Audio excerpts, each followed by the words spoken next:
बहुत ही ध्यान से आप समझने की कोशिश करना। पहले अवीवा जी मैं आपको थोड़ा सा एक ब्रीफिंग दे देता हूं। जैसे कि आप बेटा सीए फाउंडेशन में हो, राइट? तो आपका जो सीए फाउंडेशन में पेपर नंबर 4 है वो है बिजनेस इकोनॉमिक्स।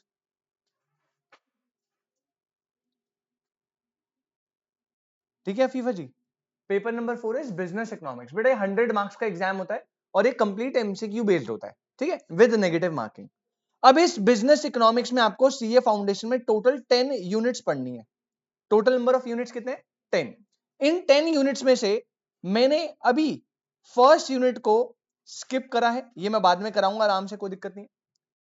मैंने सेकेंड यूनिट को डन कर लिया है और अभी मैं थर्ड यूनिट को कंप्लीट करवा रहा हूं। आज ये यूनिट खत्म हो जाएगा, ठीक है? तो जो आपका सेकेंड यूनिट छूटा है उसको आप बिल्कुल टेंशन मतलब एकदम छोड़ दो, दोबारा हो जाएगा, टेंशन फ्री रहो।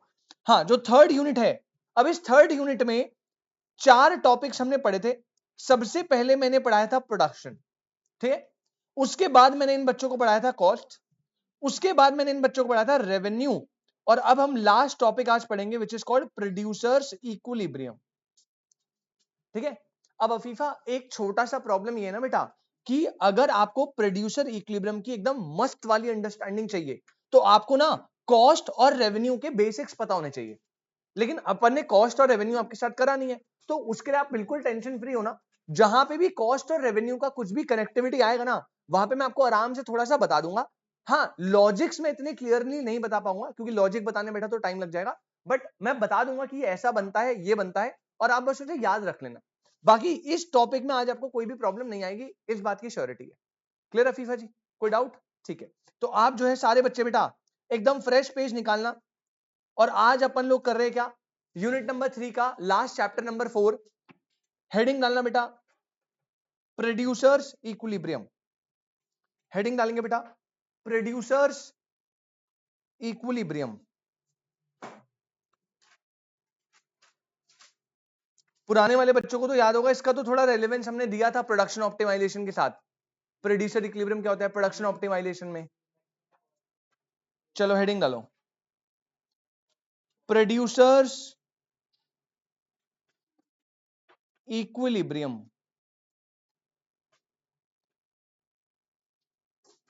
बहुत ध्यान से बेटा समझने की कोशिश करना। अफीफा जी जैसा आपको पता लग रहा है यहां पे 2 टर्म्स हमारे सामने, ठीक है?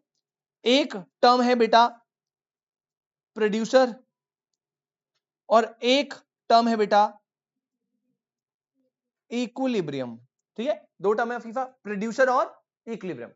अब सबसे पहले अगर मैं आपसे प्रोड्यूसर की बात करूं तो लिखेंगे बेटा साथ साथ, प्रोड्यूसर क्या है?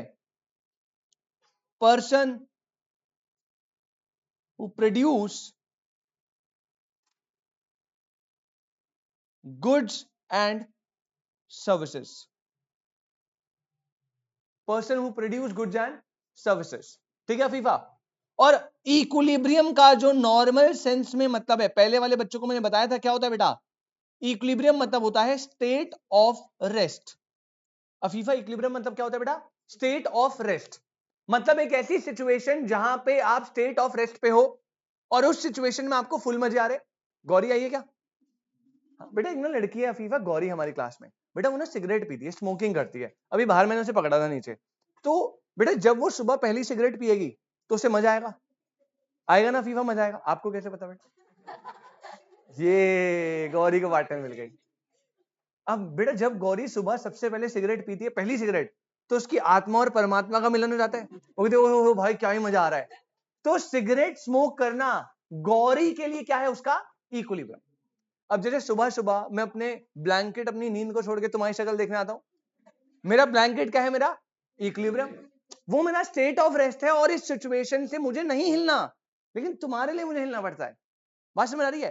तो आदर्श इक्विलिब्रियम मतलब होता है बेटा एक ऐसी सिचुएशन जहां पे तुझे फुल मजे आ रहे हैं, जैसे जब तू रिया के साथ आइसक्रीम खाने जाता है, वो तेरा इक्विलिब्रियम है। बात समझ आई? लेकिन अभी तो अपन आदर्श का इक्विलिब्रियम थोड़ी निकाल रहे हैं, अभी हम किसका इक्विलिब्रियम निकाल रहे हैं? प्रोड्यूसर का। अब अफीफा मुझे एक बात बताओ, जो प्रोड्यूसर है गुड्स एंड सर्विस को प्रोड्यूस करता है, प्रोड्यूस करके बेटा क्या करेगा? उसको सेल करेगा। प्रोड्यूसर का पर्सपेक्टिव होता है सेल करके क्या करना? प्रॉफिट अर्न करना। तो एक प्रोड्यूसर इक्विलिब्रियम में तब होता है बेटा जब उसे मैक्सिमम प्रॉफिट मिले। क्या मिले? मैक्सिमम। और प्रॉफिट को ना ब्रैकेट में लिख लेना, टोटल प्रॉफिट की बात कर रहा हूं मैं। किसकी बात कर रहा हूं अफीफा? ये टोटल प्रॉफिट क्यों लिखवाया ये बाद में आपको समझ आ जाएगा, लेकिन अभी के लिए आप लिख लीजिए बेटा। तीन बातें मैंने आपको समझा दी है, एक बार रिपीट करना। सबसे पहले प्रोड्यूसर मतलब क्या? A person who produce goods and services. A person who produce goods and service. Equilibrium बोले तो क्या? स्टेट ऑफ रेस्ट, एक ऐसी सिचुएशन जहां पे पर्सन को फुल एकदम मजा आ रहे और उसे उस सिचुएशन से कहीं और नहीं जाना। और एक प्रोड्यूसर इक्विलिब्रियम में बेटा तब होता है जब उसे मिलता है मैक्सिमम प्रॉफिट। क्या मिलता है? Maximum profit. अब इस चैप्टर में मैं आपको यही निकालना सिखाऊंगा कि किस पॉइंट पे प्रोड्यूसर का इक्विलिब्रियम होगा, मतलब कौन सा वो पॉइंट है जहां पे प्रोड्यूसर को मैक्सिमम प्रॉफिट मिलेगा। दीपिका जी क्लियर है? चलिए तो अब हम इसकी डेफिनेशन लिखेंगे बेटा। इसी के नीचे आप डेफिनेशन लिखना चालू करिएगा। It is the point where producer get maximum profit. Producer will get maximum profit and felt no urge to change. And felt no urge to change, मतलब उसे उस पोजीशन से कहीं और जाना नहीं है, उसे वहीं पर ही रहना है क्योंकि उस पॉइंट पर से क्या मिल रहा है? Maximum profit. ठीक है जी, तो ये तो डेफिनेशन हो गई। अब बेटा ध्यान से समझना। अब आप लाइन के सेंटर में लिखेंगे प्रोड्यूसर्स इक्विलिब्रियम। लाइन के एकदम सेंटर में लिखना प्रोड्यूसर्स इक्विलिब्रियम। अब कौन सा वो पॉइंट है जहां पे प्रोड्यूसर इक्विलिब्रियम होगा बेटा? इसको निकालने के लिए हमारे पास अफीफा दो मेथड्स अवेलेबल है, दो अप्रोचेस अवेलेबल है। ठीक है, तो प्रोड्यूसर इक्विलिब्रियम निकालने के दो अप्रोचेस आपके सामने, नंबर 1 एंड नंबर 2। सबसे पहला अप्रोच होता है बेटा which is called TRTC approach. TR is what? Total revenue total cost approach, TRTC approach. एक ये रास्ता है प्रोड्यूसर इक्विलिब्रियम निकालने का, और इसी का एक और रास्ता है which is called MRMC approach. MRMC approach. अगर आपने 11th क्लास में पढ़ा है अच्छे से तो आपको याद होगा, आपके 11 में ना सिर्फ MRMC अप्रोच आपको पढ़ाया जाता था, TRTC नहीं था आपके सिलेबस में। अब यहां पे आपको दोनों अप्रोचेस पढ़ने, TRTC भी और MRMC। एकदम सुपर सिंपल टॉपिक है, आराम से आपको समझ आएगा। ध्यान से सुनते रहना, समझते रहना। चलो पहले लिख लेते हैं TRTC MRMC। अब अफीफा दोनों ही अप्रोचेस के अपने अपने कंडीशंस है। आप बिना कुछ समझे आराम से पहले कंडीशन लिखो, फिर मैं पूरा कॉन्सेप्ट आपको आराम से समझाऊंगा, फिर आप कॉपी करना। अभी आप कंडीशन मेरे साथ ही लिख लो। सबसे पहले आप लिखना टीआरटीसी अप्रोच में। टीआरटीसी अप्रोच में लिखना बेटा producer is in equilibrium comma when the following two conditions when the following two conditions are satisfied. Producer is in equilibrium when the following कितनी कंडीशन है बेटा?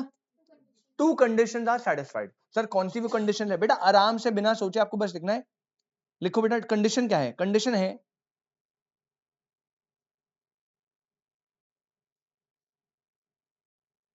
The difference between TR and TC is number A maximum और number B positive. Afifa बेटा कुछ समझ नहीं आया ना अभी? अफीफा बेटा कुछ समझ नहीं आया ना? मैंने कुछ समझाया भी नहीं अभी, है ना? टेंशन नहीं लेना, बस आप कंडीशन लिख लीजिए और छोड़ दीजिए। यह है TRTC अप्रोच की कंडीशन। ठीक है, अब आइए आप MRMC पे। यही सेम स्टेटमेंट आप यहां पे लिखेंगे producer is in equilibrium, producer is in equilibrium, comma,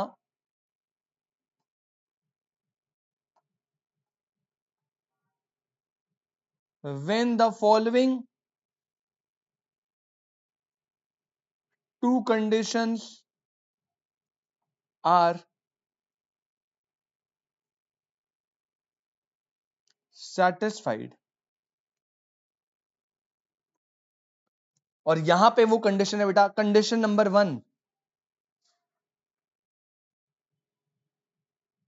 MC is equal to MR and है, मतलब दोनों मीट करवानी है। यहां पर भी एंड था, मैक्सिमम एंड लिख लेना भाई, यहां पर भी MC is equal to MR and second है after that MC is greater than MR. After that, MC is greater than MR. इसको समझने से पहले ना बेटा, जो MC MR अप्रोच की सेकंड कंडीशन है, उसको ना देने के थोड़े और तरीके भी है। वो ऐसे बोल सकता है या और करके, ये सेकंड कंडीशन के और है, सेकंड कंडीशन को ऐसे ऐसे बोल सकता है, ऑप्शन में कुछ भी है, सब करेक्ट है।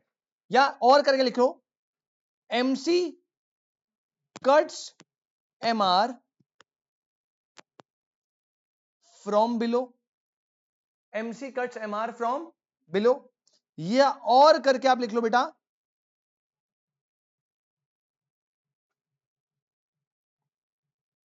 rising portion of MC cuts MR। ये आपका कुछ इस तरीके से कंडीशंस आपने लिख दी। यहां तक कोई दिक्कत?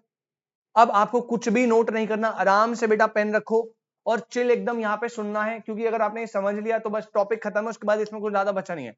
छोटा सा चैप्टर आज ही खत्म हो जाएगा, ठीक है फीफा? अब पहले एक बार हम समराइज कर देते हैं, अभी तक मैंने आपको क्या क्या बताया, फिर मैं आपको बताना चालू करता हूं इसके आगे।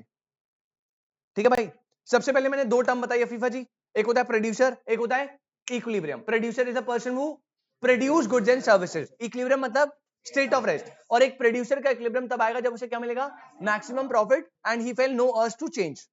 प्रोड्यूसर इक्विलिब्रियम को निकालने के लिए हमारे पास कितने अप्रोचेज है? दो, एक है टीआरटीसी और एक है एमआरएम। टीआरटीसी अप्रोच में हम टोटल रेवेन्यू और टोटल कॉस्ट को देखते हैं और दो कंडीशंस के हिसाब से अप्रोच करके बताते हैं कहां पे इक्विलिब्रियम आएगा। एमआरएमसी में भी हम मार्जिनल रेवेन्यू मार्जिनल कॉस्ट से दो कंडीशन देखते हैं और उसके हिसाब से हम बताते हैं कि इक्विलिब्रियम कहां पर आएगा। अब इन कंडीशंस को समझने के लिए हम बेटा कुछ ग्राफ्स का हेल्प लेंगे और आप बहुत ही ध्यान से समझना, आपको एकदम इजी समझ आएगा। कॉस्ट रेवेन्यू अगर आपने पढ़ा तो बहुत ही आपको कुछ बताना ही नहीं है। अफीफ बस आप थोड़ा सा ध्यान देना तो आपको भी समझ आ जाएगा, कोई दिक्कत नहीं है। स्टार्टिंग विद सबसे पहला अप्रोच कौन सा बेटा? Total revenue total cost, TRTC approach. अब ध्यान से देखिएगा, ध्यान से एकदम फोकस से देखिएगा बेटा। यहां पे मैंने आपके लिए डायग्राम बनाया, दिस इज एक्स एक्सिस, ये 0 है, ये y है। यहां पे मैं बना रहा हूं यूनिट्स और इस साइड में बना रहा हूं total revenue and total cost. कोई दिक्कत? टीआरटीसी। अब बस जिससे पूछूंगा बेटा वही बताना बड़े ध्यान से।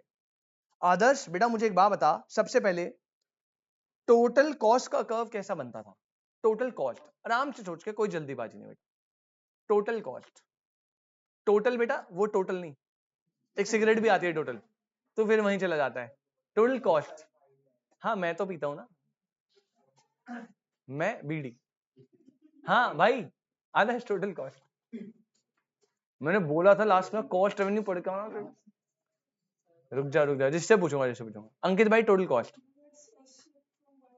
वेरी गुड बेटा, टोटल कॉस्ट बनता था inverse S shaped, starting from the origin नहीं होता था, starting from the Y axis. तू मत बोल, बहुत मारूंगा। अफीफा बेटा ये ना हमने कॉस्ट रेवेन्यू में पढ़ा था, अब आपको ना कर्व के लॉजिक नहीं मिलेंगे, बस आपको अभी याद रखना है कि टोटल कॉस्ट ना ऐसा बनता था कुछ, ये ऐसा बनता है। ठीक है, अभी देखेंगे हम क्यों क्या अब कॉस्ट में पढ़ा था।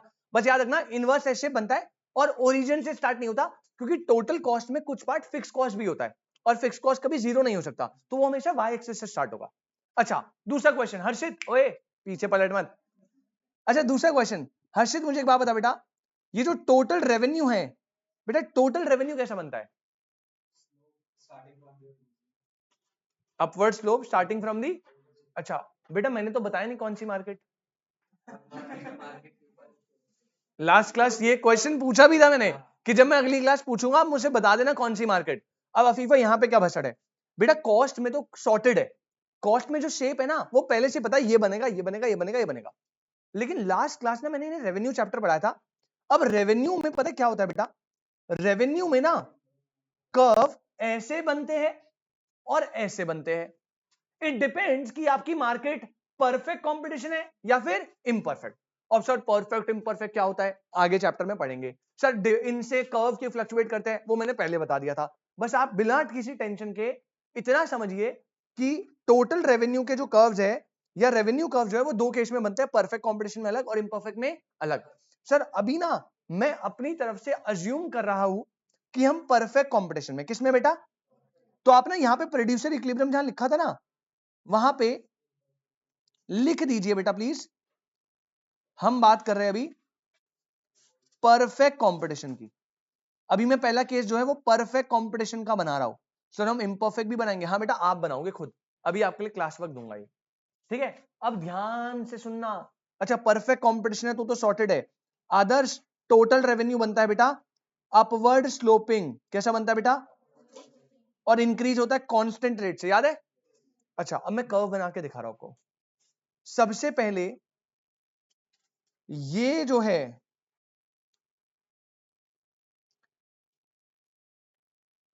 ये कौन है बेटा मेरा टोटल रेवेन्यू, लास्ट क्लास बना के दिखाया था टोटल रेवेन्यू। ये परफेक्ट कंपटीशन में ऐसा बनता है।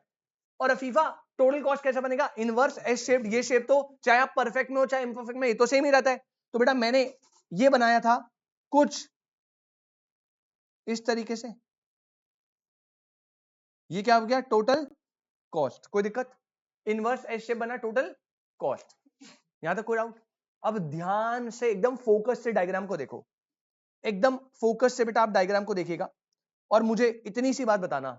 अफीफा बेटा क्या मैं ये बोल सकता हूं ये वाला जो शेडेड पार्ट है, इस शेडेड पार्ट में मेरा कॉस्ट का कर्व ज्यादा और रेवेन्यू का कर्व कम है, मतलब प्रोड्यूसर की कॉस्ट ज्यादा लग रही है रेवेन्यू कम हो रहा है, तो दीपिका यहां पे प्रॉफिट होगा या loss.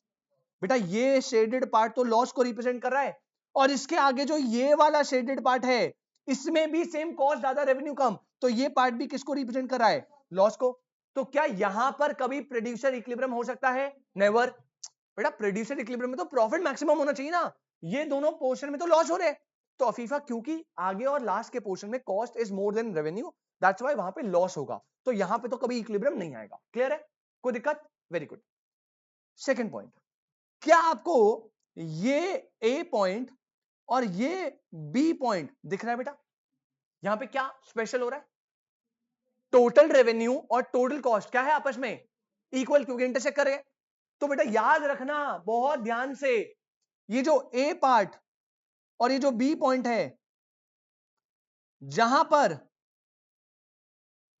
Total revenue is equal to total cost होता है, इसे बोलते हैं ब्रेक इवन पॉइंट। क्या बोलते हैं, break even point. Break even point क्या होता है, ब्रेक इवन पॉइंट होता है वो पॉइंट जहां पे there is no profit no loss, there is no profit, क्या कोई दिक्कत, मतलब आप जितना कमा रहे हो वो सारा आपकी कॉस्ट में लग रहा है, तो there is no profit no loss, इसको क्या बोलते हैं, ब्रेक इवन पॉइंट। बेटा अभी मैं इस पे बहुत लंबी चर्चा करने वाला हूं, बट याद रखना जहां पे टीआरटीसी इक्वल होता है उसे क्या बोलते हैं, break even point. Break even point होता है जहां पे नो प्रॉफिट, लेकिन इस पॉइंट में हमेशा याद रखना कि जब मैं बोल रहा हूं ब्रेक इवन में नो प्रॉफिट, तो नो प्रॉफिट से मेरा मतलब है there is no abnormal profit, लेकिन क्या ब्रेक इवन में नॉर्मल प्रॉफिट होता है, यस। अब रहमान भाई ये एकदम बाउंसर गया कि सर ये क्या बोला आपने, there is no abnormal profit but there is normal profit. अभी इस बात को मैं समझाता हूं एक मिनट में, बस अभी के लिए आप इतना याद रख लो, एक बार रिपीट करो।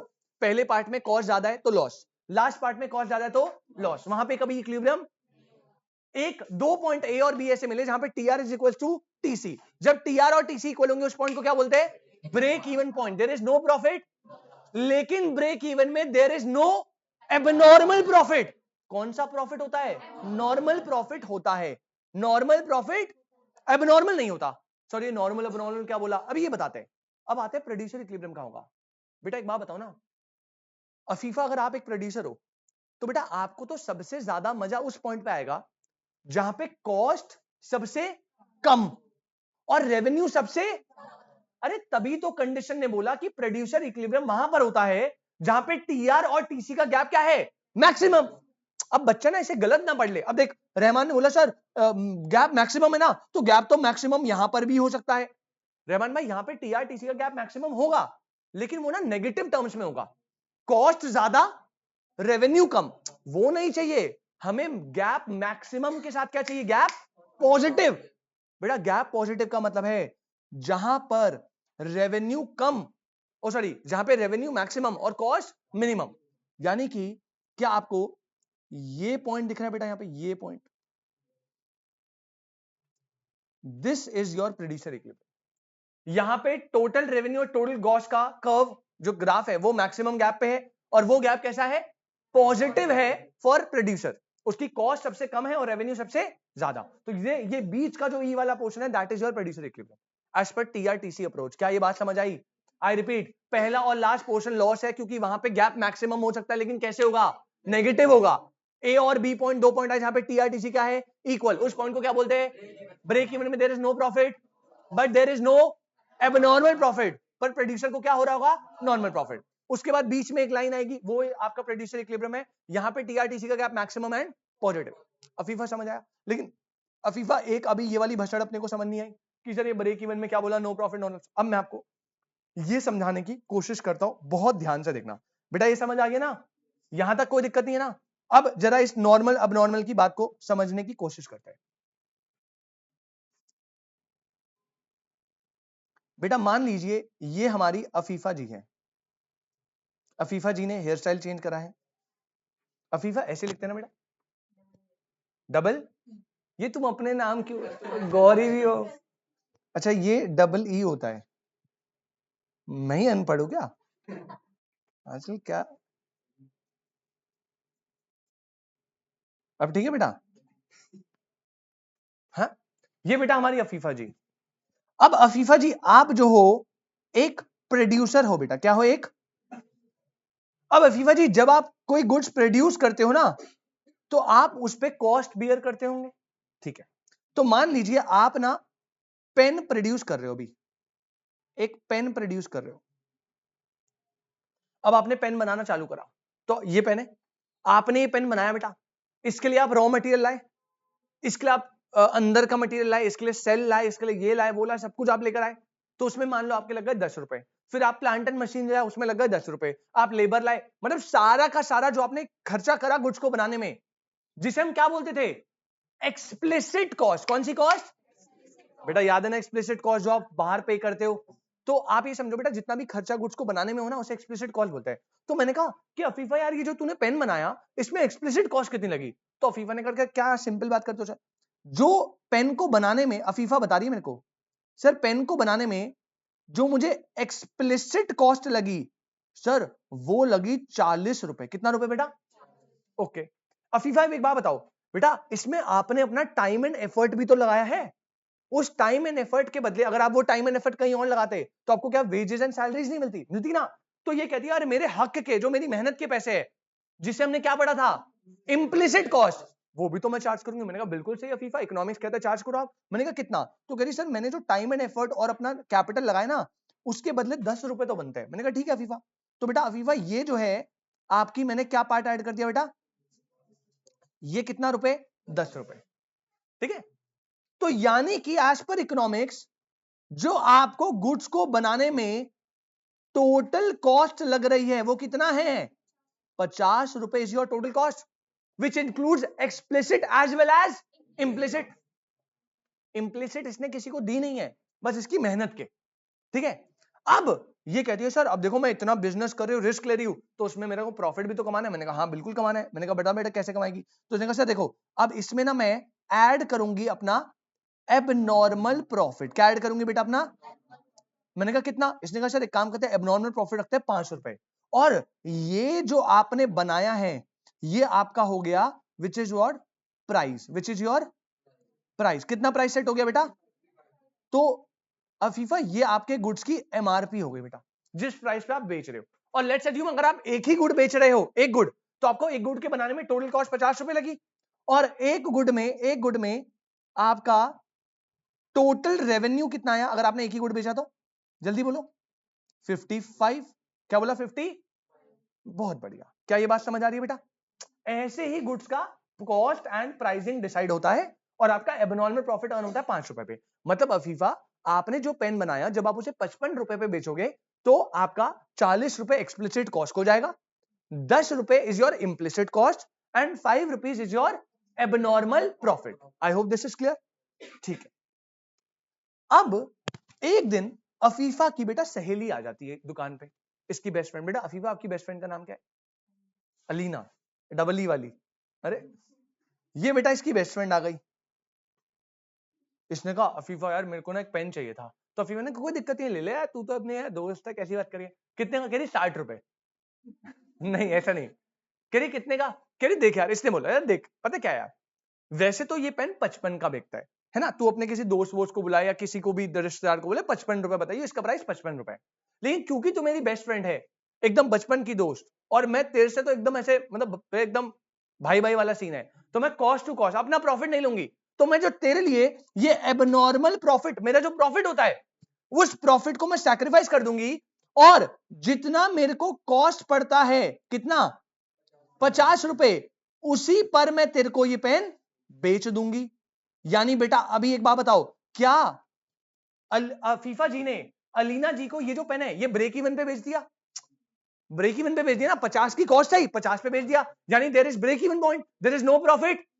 अरे लेकिन इस 50 रुपए में बेचने पर अफीफा को एबनॉर्मल प्रॉफिट नहीं हुआ, लेकिन उसे इंप्लिसिट कॉस्ट की रिकवरी तो हो गई, और इसी इंप्लिसिट कॉस्ट को बोलते हैं नॉर्मल प्रॉफिट। क्या बोलते हैं बेटा? तो implicit cost is the recovery of normal profit. जैसे छोटा सा एग्जांपल, बेटा तारक मेहता का उल्टा चश्मा देखा है आपने? देखा है ना? जेठालाल, बबीता जी, मैं भी उसलिए देखता था, बबीता जी। बेटा जेठालाल बबीता जी पता है ना? अब इमेजिन करो आप, जेठालाल जो है, जैसी बबीता जी उसकी दुकान में आती है, वो कैसे खुश हो जाता है, वो तो लॉस में भी बेच दे, वो तो बस थोड़ा वो बिजनेसमैन जाग जाता है, तो वो क्या कहता है कि सोसाइटी वालों को मैं क्या दूंगा? भाव दूंगा। अरे भाव टू भाव का मतलब है कि उसकी जो टोटल कॉस्ट है उतने पे ही वो रेवेन्यू कर देगा। इसका मतलब वो अपनी सोसाइटी वालों को ब्रेक इवन पे बेच रहा है। इसका मतलब वो बबीता जी से एबनॉर्मल प्रॉफिट नहीं कमा रहा, लेकिन क्या अर्न कर रहा है? क्योंकि वो तो उसकी इंप्लिसिट कॉस्ट है ना।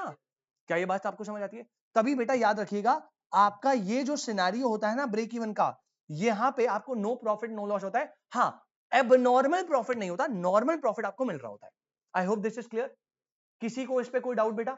बहुत बढ़िया। तो अब आप एक साइड इसकी बना सकते हैं। ऑनलाइन वाले बच्चे बेटा मीटिंग को एक बार जल्दी से रिज्वाइन करो, मीटिंग को एक बार जल्दी से सेम लिंक से रिज्वाइन करिए बेटा। अफीफा समझ आया? पक्का ना?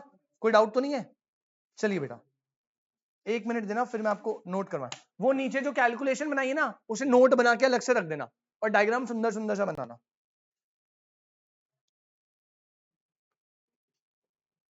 जल्दी बनाओ रे।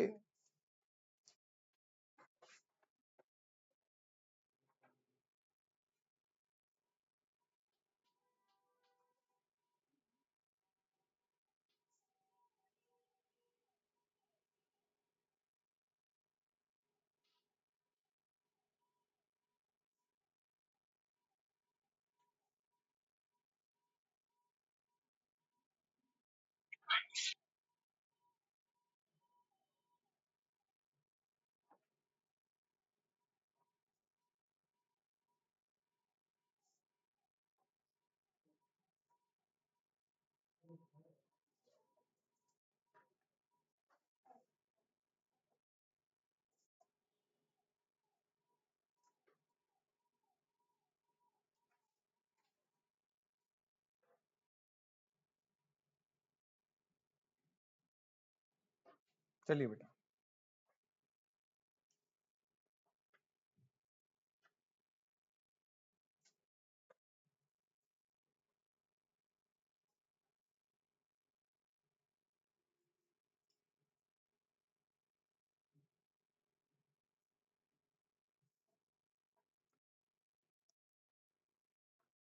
बेटा किसी भी बच्चे को कोई भी डाउट है तो प्लीज बताइए यार, एकदम फ्री फील करिए, जो भी डाउट है आप दोबारा बोलोगे मैं दोबारा बता दूंगा। फीफा, इज देयर एनी डाउट?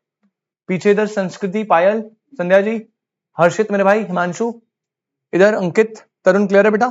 ठीक है, दीपिका, रुचि, बढ़िया। जल्दी से इसे नोट कर लीजिए। और जो नीचे वाली कैलकुलेशन है वो बस आपकी नॉलेज के लिए थी, ऑल तो ब्रेक इवन पॉइंट अभी दोबारा आएगा, पीछे पॉइंट तो मैं अच्छे से लिखवा दूंगा। अभी के लिए बस आप इतना पीछे ये वाला एग्जाम्पल नीचे नोट में नोट कर लेना।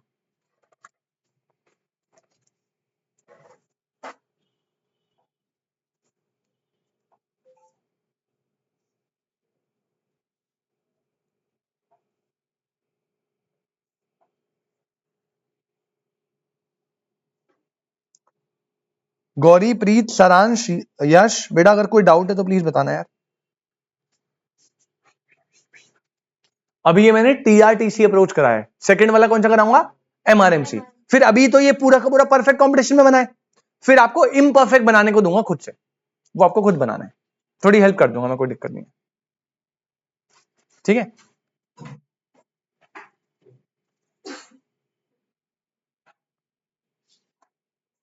ये नोट हो गया सबका? अच्छा, इसके नीचे अलग से कहीं नोट डाल लेना बेटा, ताकि जब आप रिवीजन करो तो आपको ये वाली बात याद आ जाए।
जब आप इसे इस प्राइस पे सेल कर रहे हो 50 में, तो यहां पे आपका एबनॉर्मल प्रॉफिट कितना हो रहा है?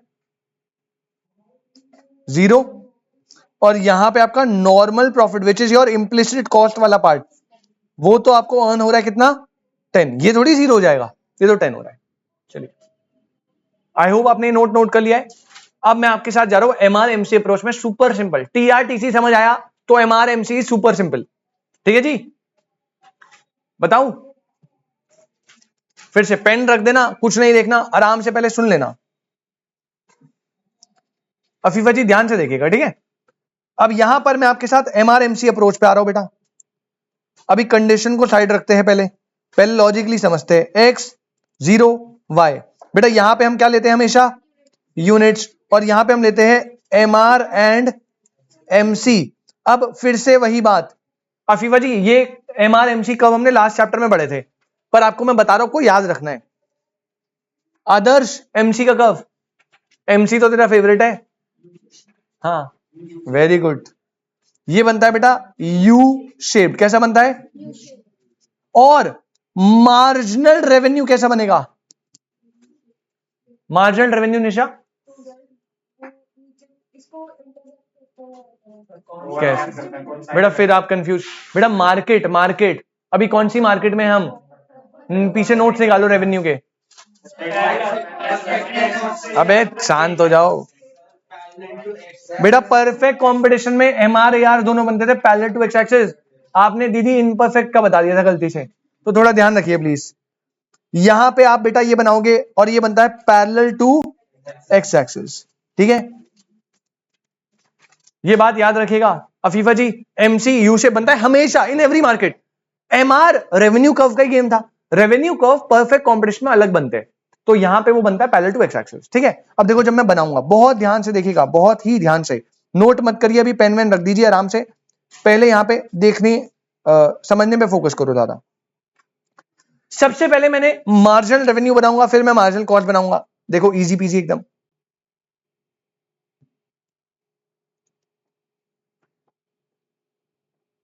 This is my what,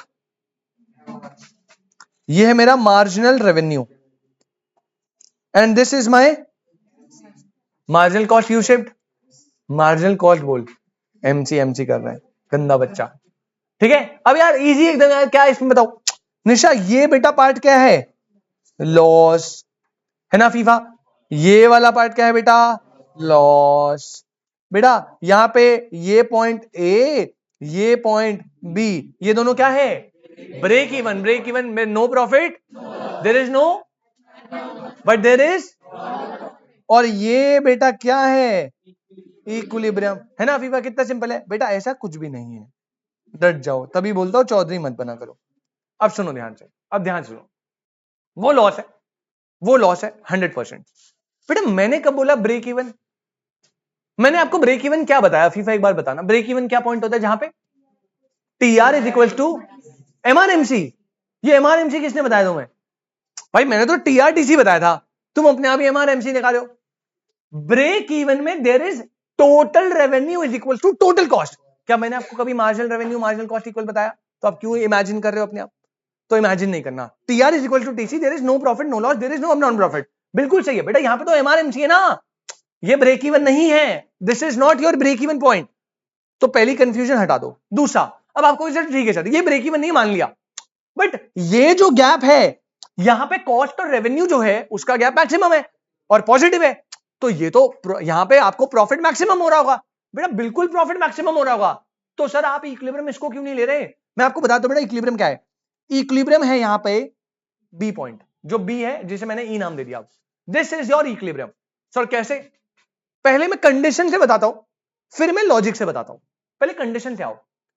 equilibrium में कह रहा है एमसी और एमआर क्या होने चाहिए, तो सर वो तो ए पे भी है और ई पे भी है, लेकिन सेकंड कंडीशन ने बोला after that MC is greater than, अब हर्षित एक बात बता, ए के बाद यहां पे ए पे MC is equal to MR हो गया, करेक्ट है, लेकिन ए के बाद तू नोटिस कर marginal cost is less than MR नहीं हो रहा है ना, तो यहां पे तो सेकंड कंडीशन मीट नहीं कर रही। अच्छा लेकिन ई पे देखो, ई पे MC is equal to MR है, यस सर है, और उसके बाद एमसी ग्रेटर देन एमआर है, यस और नो, तो ये कंडीशन मीट कर रहा है।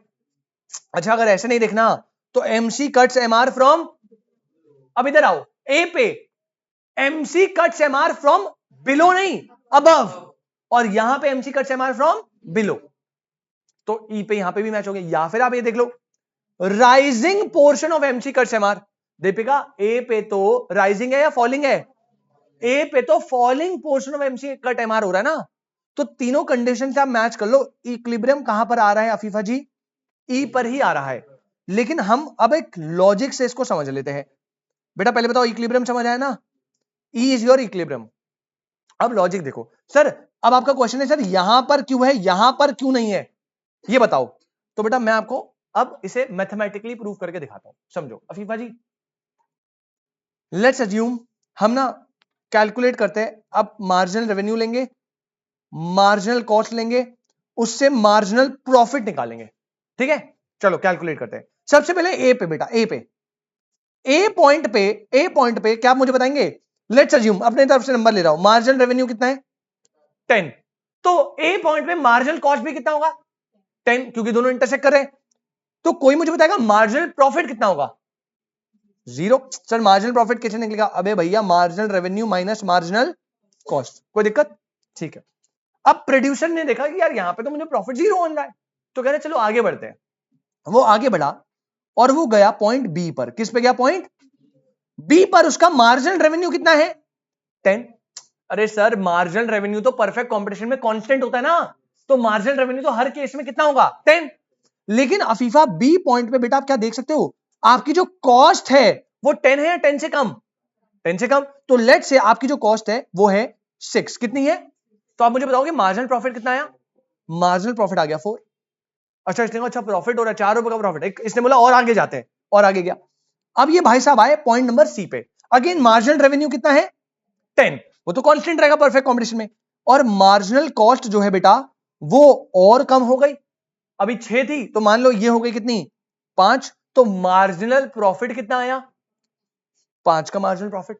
अच्छा जी आगे बढ़ो, अब आप गए बेटा पॉइंट नंबर डी पर, पॉइंट नंबर डी पर आपकी रेवेन्यू कितनी है 10 और मार्जिनल कॉस्ट अब थोड़ा बढ़ गया, लेट्स अज्यूम कॉस्ट हो गई 7, ठीक है 5 से ऊपर हो गया ना, तो प्रॉफिट कितना आया, और लास्ट आप ई पर आए, अगेन ई पर दोनों इक्वल है, ये भी 10 और ये भी, तो मार्जिनल प्रॉफिट कितना 0, कोई दिक्कत।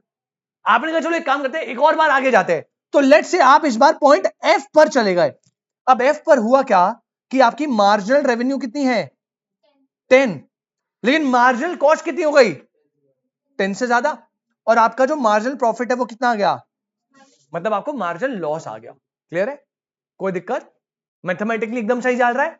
अब पायल नोटिस करना बेटा, आप कहोगे सर आप क्या बोल रहे हो सर, ई पे प्रोड्यूसर इक्विलिब्रियम कहां पर आ गया, सर ई पर तो मार्जिनल प्रॉफिट कितना है 0, और अब देखो मैक्सिमम प्रॉफिट कहां पर है, मैक्सिमम प्रॉफिट पॉइंट सी पे कितना 5, ये मैक्सिमम है ना, तो आप कहोगे सर क्या गलत बोल रहे हो सर, ई पे थोड़ी होना चाहिए सी पे होना चाहिए इक्विलिब्रियम तो।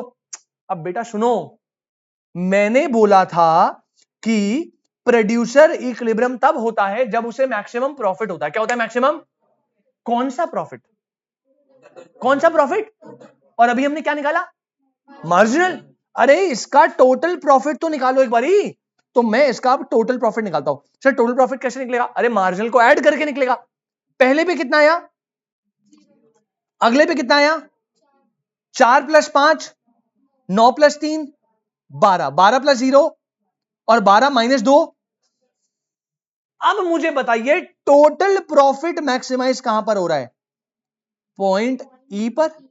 ओके सर समझो, इस गैप में आपका मार्जिनल प्रॉफिट मैक्सिमाइज हो रहा है, लेकिन प्रोड्यूसर इक्विलिब्रियम कब आता है, जब टोटल प्रॉफिट मैक्सिमम होगा, जो कहां पर होगा पॉइंट, पहली बात, मतलब सिंपल सी बात है ना। अफीफा एक बात बताओ, अगर आपको पहली यूनिट में एक भी प्रॉफिट नहीं हुआ, आगे आपको 4 का प्रॉफिट हुआ, उसके बाद आपको 5 का प्रॉफिट हुआ, उसके बाद आपको 3 का प्रॉफिट हुआ, तो बेटा 5 में रुकोगे क्यों, अबे 3 रुपए का प्रॉफिट भी तो प्रॉफिट होता है ना, तो प्रोड्यूसर प्रॉफिट जब तक होगा, चाहे वो 1 रुपए का हो या 5 रुपए का, वो उसे लेता रहेगा लेता रहेगा लेता रहेगा, और एक लेवल पे आके जब उसका मार्जिन प्रॉफिट 0 होने के बाद अगले लॉस हो रहा है, अब उसके पास पैसा आ नहीं रहा पैसा, तो उसे पता लग गया भाई ई पे रुक जाओ, ई से आगे अपने को क्या होगा लॉस होगा, ई से आगे अपने को क्या होगा, तभी बेटा याद रखना पॉइंट ई पर इज योर प्रोड्यूसर इक्विलिब्रियम, क्योंकि वहां पे टोटल प्रॉफिट मैक्सिमम है, पॉइंट सी पर आकर उसे मार्जिनल प्रॉफिट मैक्सिमम मिल जाएगा, लेकिन क्योंकि आगे उसे और प्रॉफिट होगा तो वो रुकेगा नहीं, वो चलेगा। अब अभी भी आपका एक क्वेश्चन और आ सकता है कि सर डी पर भी तो 12 हो गया था, तो हमने डी पे क्यों नहीं लिया, बेटा क्योंकि प्रोड्यूसर को नहीं पता ना यार, वो ए पे जाएगा, वो बी पे जाएगा, वो सी पे जाएगा, वो डी पे जाएगा, वो ई पे जाएगा, वो एफ पे भी जाएगा, जब उसे पता लगा कि एफ पे जाके मुझे लॉस हो रहा है, तब उसे ये डिसाइड करना है कि मुझे कहां रुकना है, ई पर। अब डी पर जब उसे 12 रुपए का प्रॉफिट मिल गया, तो उसे थोड़ी पता आगे भी मुझे 12 का ही मिलेगा, तो ई पे चले जाता है, चला गया, उसे लगा कोई भी प्रॉफिट नहीं हुआ, 12 पे था 12 पे ही हूं, तो कहता है एक काम करता हूं और जाता हूं, तो जब वो एफ पे जाएगा तब उसको क्या होगा लॉस, तब उसे रियलाइज हो गया भाई मैक्सिमम टू मैक्सिमम मुझे कहां पे जाना है ई पर, उससे आगे नहीं जाना, तो that's why E is your producer का इक्विलिब्रियम एज पर एमआरएमसी अप्रोच। क्या ये लॉजिकली समझ आया आपको, पक्की बात, यहां पे कोई ब्रेक इवन नहीं है, मैं रिपीट कर रहा हूं, तो ए और ई को ब्रेक इवन मत बोल देना गलती से। अब आप इस कैलकुलेशन को जो है नोट कर सकते हैं, ये आपका था एमआरएमसी अप्रोच। किसी को कोई डाउट बेटा, अरे जल्दी बोलो रे, पक्की बात, फिर इसे जल्दी से आप नोट कर लीजिए फटाफट। ऑनलाइन वाले बच्चे बेटा कोई डाउट परेशानी तो बताओ, ऑनलाइन वाले बच्चे बेटा कोई डाउट या परेशानी जल्दी बोलो। चंदन, गौरी, प्रीत, सारांश, यश,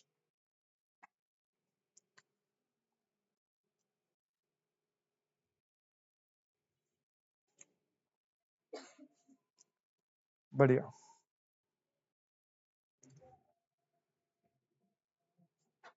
चलो इसे नोट करिए फटाफट।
डन।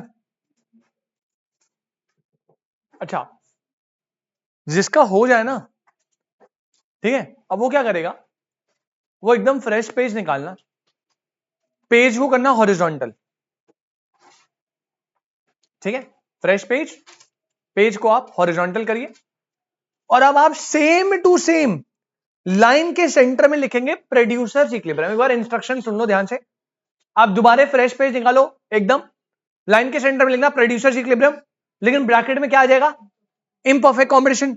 अब आपको पता है इम्परफेक्ट कॉम्पिटिशन में क्या होगा, सर कुछ भी नहीं होगा, कंडीशन क्या रहेगी, सेम, सारे कर्व, सारी चीजें, ब्रेक इवन, सब कुछ सेम, बस एक चीज में चेंज आएगा, वो है रेवेन्यू के कर्व्स में। किस में आएगा, रेवेन्यू के, कंडीशन में कोई चेंज नहीं आएगा, कंडीशन पूरी कॉपी करना यहां पे भी, यहां पे भी। अच्छा, जब कर्व आप बनाओगे तो मैं कर्व पे आपकी हेल्प कर देता हूं, ध्यान से देखो बेटा, ये मैं बना रहा हूं टीआरटीसी, ध्यान से देख लेना, क्या टोटल कॉस्ट में कोई चेंज आएगा, कॉस्ट के कर्व मार्केट से फ्लक्चुएट नहीं होते, वो वैसे बनेगा inverse S shape, total revenue बदलेगा। पहले टोटल रेवेन्यू अफीफा ऐसे बन रहा था बेटा, अब इम्परफेक्ट में ना टोटल रेवेन्यू ऐसे बनता है, याद है बेटा आपको, राइज, मैक्सिमम और फॉल। अगर आपको याद नहीं है तो आप लास्ट क्लास के नोट्स पे जाइए, ये देखिए क्या आपको टोटल रेवेन्यू दिख रहा है, राइज, मैक्सिमम और फॉल, तो ये आपका टोटल रेवेन्यू, और टोटल कॉस्ट बनेगा बेटा कुछ ऐसे, ये तो इनवर्स ऐसे भी बनेगा। अच्छा अफीफा जी, ये क्या है, ये क्या है, ए और बी, ये क्या है, और ये क्या है, खत्म, बस सब कुछ सेम है, बस डायग्राम में टोटल रेवेन्यू सीधे की जगह क्या बना, राइज, मैक्सिमम एंड फॉल। अच्छा, अगर इसी की जगह मैं एमआरएमसी पर आऊं तो अब देखो बेटा, सबसे पहले कंडीशन सेम, सब कुछ सेम, मार्जिनल कॉस्ट बनेगा यू शेप, हमेशा की तरह ऐसे ही, चेंज किस में आएगा, मार्जिनल रेवेन्यू में। अब याद करो, मार्जिनल रेवेन्यू वैसे तो कैसा बनता था, पैरेलल टू, अरे परफेक्ट में बनता था, इम्परफेक्ट में बनता है, अरे ये बनता है बेटा मार्जिनल रेवेन्यू, अफीफा ये आपका इम्परफेक्ट का मार्जिनल रेवेन्यू बेटा, फॉल ही होता है, बट पहले ये पॉजिटिव होता है, फिर ये जीरो होता है, और फिर ये, अच्छा ये क्या है बेटा आपका, मार्जिनल कॉस्ट। अब देखो ये क्या है, ये क्या है, ये क्या है, ए है, कोई ब्रेक इवन मत बोल देना, और ये क्या है, प्रोड्यूसर्स इक्विलिब्रियम। अच्छा, अगर मैं बोलूं ये पॉइंट क्या है, तो आप बोलोगे सर ये पॉइंट कुछ नहीं है, यहां पर बस आपका मार्जिनल प्रॉफिट मैक्सिमाइज हो रहा है, बट हमें इससे कोई लेना देना, हमें तो बस ई से लेना देना। क्या आप ये बना लेंगे फटाफट से, जल्दी से, तो एक फ्रेश पेज निकालो, producer equilibrium in case of imperfect competition, दो पार्ट में डिवाइड करो, टीआरटीसी एमआरएमसी दोनों की कंडीशन, कंडीशन में कोई चेंज नहीं आएगा, अदर सेम टू सेम, बस डायग्राम जो है वो नए वाले ये बनेंगे। कोई बच्चा पुराना कुछ नोट करा था, कुछ बचा था किसी का, बचा था, चलिए बेटा ऑनलाइन वाले बच्चे समझ आया, सारे बच्चे जितने भी है, चंदन, गौरी, खुशी, प्रीत और सारांश, फटाफट से इम्परफेक्ट कंपटीशन बनाइए, और बेटा मेरे को आप जो है ग्रुप पे तुरंत सारे फोटो चाहिए मुझे सबकी, अपनी मत भेज देना, इम्परफेक्ट कंपटीशन वाली, जल्दी से पांचों की ग्रुप पे मुझे फोटो चाहिए बेटा, बनते ही नीट एंड क्लीन। हाँ हाँ, नोट कर ले बेटा, कोई दिक्कत नहीं, पहले बताइए यहां तक कोई दिक्कत, ये बेटा हमने प्रेडिक्शन इक्विलिब्रियम टॉपिक करा खत्म। सर क्या ये खत्म हो गया चैप्टर, बेटा नहीं, चैप्टर खत्म नहीं हुआ, चैप्टर में ना दो तीन पॉइंट आपको याद है, ब्रेक इवन पे बात करनी है अभी अपने को, लेकिन अभी के लिए हम इतना ही रखेंगे, आप इसे बना लीजिए, आपकी क्लास ओवर, आज के लिए हम इतना ही करेंगे, इसको एक और क्लास में, मैंने सोचा तो था एक ही क्लास में रैप अप करा दूंगा, बट ज्यादा ना हो जाए कॉम्प्लिकेटेड, ठीक है फीफा जी, यहां तक समझ आया ना। अब अगली क्लास में इसके छोटे छोटे तीन टॉपिक बचे, वो कराऊंगा, चैप्टर खत्म, फिर हम एकदम न्यू यूनिट स्टार्ट करेंगे। इस यूनिट का टेस्ट है, पहले ही बता रहा हूं, जैसे ही आपके पेपर खत्म होंगे 24 को, 27 को, उसके बाद मैं आपको अनाउंस कर दूंगा टेस्ट, ठीक है। चलिए ऑनलाइन वाले बच्चे बना के भेजो फटाफट फोटो, अगली क्लास इसके आगे कंटिन्यू करेंगे, चैप्टर खत्म करेंगे।